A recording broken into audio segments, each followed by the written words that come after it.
audio jungle.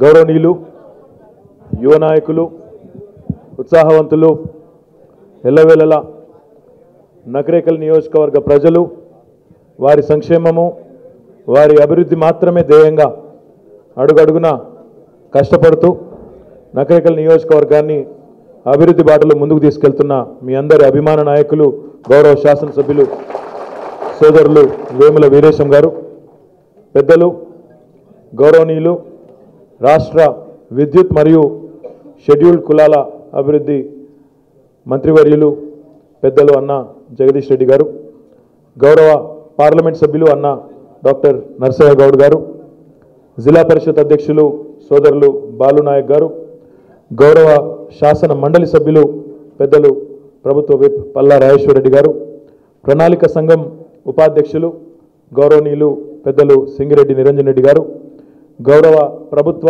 సలహాదారు మాజీ parliament సభ్యులు అన్న డాక్టర్ వివేకానంద్ గారు, గౌరవ పార్లమెంట్ సభ్యులు సోదరులు బాల్కా సుమన్ గారు, గౌరవ ఆర్టీసీ చైర్మన్ గారు రామగుండం శాసనసభ్యులు సోమారపు సత్యనారాయణ గారు, గౌరవ శాసన మండలి సభ్యులు సోదరులు షంబీపూర్ రాజు గారు, వేదికపైన ఆసీనులైన గౌరవ సహచర శాసనసభ్యులు గ్యాదరి కిషోర్ గారు, భాస్కర్ రావు గారు, అదే రకంగా మన సోదరులు మన వివిధ కార్పొరేషన్ల అధ్యక్షులు ఆగ్రోస్ అధ్యక్షులు లింగంపల్లి కిషన్ రావు గారు, శాట్స్ అధ్యక్షులు వెంకటేశ్వర రెడ్డి గారు, గౌరవనీయులు మన వాసుదేవ్ రెడ్డి గారు వికలాంగుల కార్పొరేషన్ అధ్యక్షులు, సీనియర్ నాయకులు పార్టీ పెద్దలు పూజర్ల శంభయ్య గారు, అదే రకంగా మన శంకరమ్మ గారు, అన్న గౌరవ పెద్దలు ఎన్ శంకర్ గారు, మన మాజీ శాసనసభ్యులు గౌరవనీయులు నకరేకల్ ప్రాంత ప్రజలందరికీ కూడా సుపరిచితులు అన్న నోముల నరసింహయ్య గారు, శశిధర్ రెడ్డి గారు, భరత్ గారు, ఇంకా వేదికపైన ఆసీనులైన పెద్దలందరికీ పేరు పేరున భాస్కరరావు గారు చెప్పిన నేను వేదిక ముందున్న మీడియా మిత్రులకు మరి కొంత ఆలస్యమైన చాలా ఓపికగా ఉన్న మా నకరేకల్ అన్నదమ్ములందరికీ పేరు పేరున హృదయపూర్వకంగా నమస్కారం. ఎమ్మెల్యే గారు 2-3 విషయాలు చెప్పినారు. ముందు వాటి విషయం మాట్లాడుకుంటే, తెలంగాణ రాష్ట్రం మీ అందరూ కూడా తెలుసు, మనకు సముద్ర తీరం లేదు, మనం ల్యాండ్ లాక్డ్ స్టేట్. కాబట్టి కేంద్ర ప్రభుత్వము రాష్ట్ర ప్రభుత్వము కలిపి సంయుక్తంగా ఒక డ్రై పోర్ట్ ఒకటి ఏర్పాటు చేయాలన్న ఆలోచనతో ఉన్నాము. అందులో భాగంగా ఇప్పటికే ఎర్న్స్ట్ అండ్ యంగ్ అనే ఒక సంస్థ, E&Y అనే ఒక సంస్థకు తెలంగాణలో ఏ ప్రాంతం అయితే భౌగోళికంగా అనుకూలతలు ఉంటాయి, ఏ ప్రాంతంలో ఈ డ్రై పోర్ట్ నెలకొల్పితే బాగుంటుందని చెప్పి వారిని ఒక రిపోర్ట్ కూడా అడగడం జరిగింది. అందులో మీ నియోజకవర్గంలోని చిట్యాల ప్రాంతంలో ఏర్పాటు చేయాలని చెప్పి వారు ఇప్పటికే రిపోర్ట్ కూడా ఇచ్చి ఉన్నారు.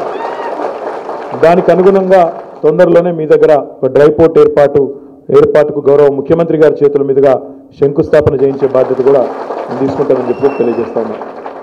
కొన్ని పద్మశాలి సోదరులు కొంతమంది నేతన్నలకు సంబంధించిన రుణమాఫీ విషయం కూడా ఎమ్మెల్యే గారు చెప్పినారు. ఇటు చేనేత కళాకారుల రుణమాఫీ, అటు మరమగ్గాల మీద పనిచేసే నేతన్నలకు సంబంధించి కూడా పవర్లూము హ్యాండ్లూమ్ రెండింటి రుణమాఫీ చేసిన ఘనత తెలంగాణ ప్రభుత్వానికి దక్కుతుంది.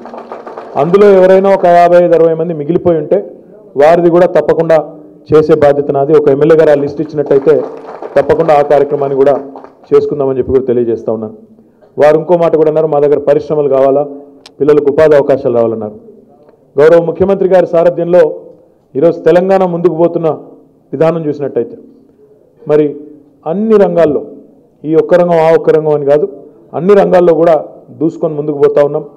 ముఖ్యంగా వ్యవసాయము, ఇరిగేషను, విద్యుత్తు, ఈ మౌలిక వసతులు, గ్రామీణ ఆర్థిక వ్యవస్థను బాగు చేసి గ్రామీణ ప్రాంతాల్లో మన పిల్లలందరికీ స్వయం ఉపాధి అవకాశాలు కానీ పెద్ద ఎత్తున ఉపాధి అవకాశాలు ఇచ్చే మరి కార్యక్రమం ఏదైతే ఉందో అందులో భాగంగా ఆహార శుద్ధి పరిశ్రమలు కూడా ప్రతి నియోజకవర్గంలో పెట్టాలనే సంకల్పంతో ముందుకు పోతా ఉన్నాం. అందులో భాగంగా తప్పకుండా నకరేకల్లో కూడా మరి ముమ్మాటికి అక్కడ ఆహార శుద్ధి పరిశ్రమలు ఏర్పాటు చేసే బాధ్యత కూడా తీసుకుంటామని చెప్పి ఈ సందర్భంగా తెలియజేస్తాను. ఏంటండి వీడియో నచ్చిందా? అయితే ఓ లైక్ వేసుకోండి, లేదంటే ఓ కామెంట్ చేయండి. ఎప్పటికప్పుడు మా వీడియోస్ చూడాలంటే సబ్స్క్రైబ్ చేసుకోండి.